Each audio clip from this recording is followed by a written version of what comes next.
Newsflash. I heard it on the news that a man had been shot. The sawn-off gun took his head clean off. He could only be identified by his fingerprints and the bag of cash in the back of his jalopy, his cut of the proceeds from a recent bank robbery. I switched off and went to bed. Didn't want to fill my head with all the negativity of people that had nothing to do with me. People who should know better, should know that if they played with fire, their justice would be swift and dire. At 3 a.m, I'm rudely awakened by the banging and the shouting and my front door being shaken. "Open up! Open up! We know you're inside! Open up! Open up! You can't run! You can't hide! We want to ask you some questions about your friend who has died."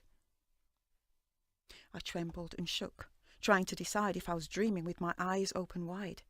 But the knocking persisted and the voices insisted that if with their wishes I didn't comply, they would break the door down. Wanted to know if I had an alibi. They stood like great blue bottle flies, dark and menacing in their uniforms, their kit, pushing past me, not heeding my cries, looking at me like I was a dung beetle crawling on shit. "We want to know what you were doing last night, when, as the result of a vicious fight, your friend Dan was brutally killed by cowards, by scum. Were you one of them?" I'm shaking now, and I'm terrified that they think I'm involved, but more because Dan has died. Dan's my friend's man, gentle and cuddly. He couldn't be involved in any bank robbery. "Yes, I know Dan, but I have nothing to do with it."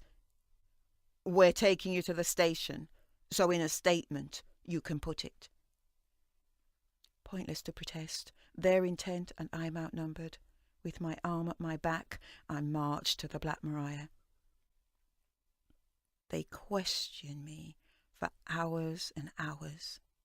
No access to a phone call or to a solicitor. To keep myself sane, to keep mentally fit, I state my name over and over. Just keep repeating it. When eventually legal advice I'm permitted, it's accepted I could not have committed the heinous deed of which I'm accused. So reluctantly, they say, "You can leave." Back in my flat, dazed and confused, I vacuum and dust, clean and keep busy. The flies left their stench. It still feels dirty. I shower, bathe, scrub and exfoliate from my body, trying to shift every particle of hate. I heard it on the news 3 weeks later that a man had been charged with Dan's murder. It didn't make me feel any better, just resigned, distrustful, older. How could someone who'd been so close end in circumstances such as those? And no comfort could I really take that the police hadn't made another mistake. The trial will be long and protracted. Many people have to be contacted. The prosecution's case must be watertight to make sure the conviction of this man is right. But whatever the outcome, whatever the tack, the sad truth is, Dan's not coming back.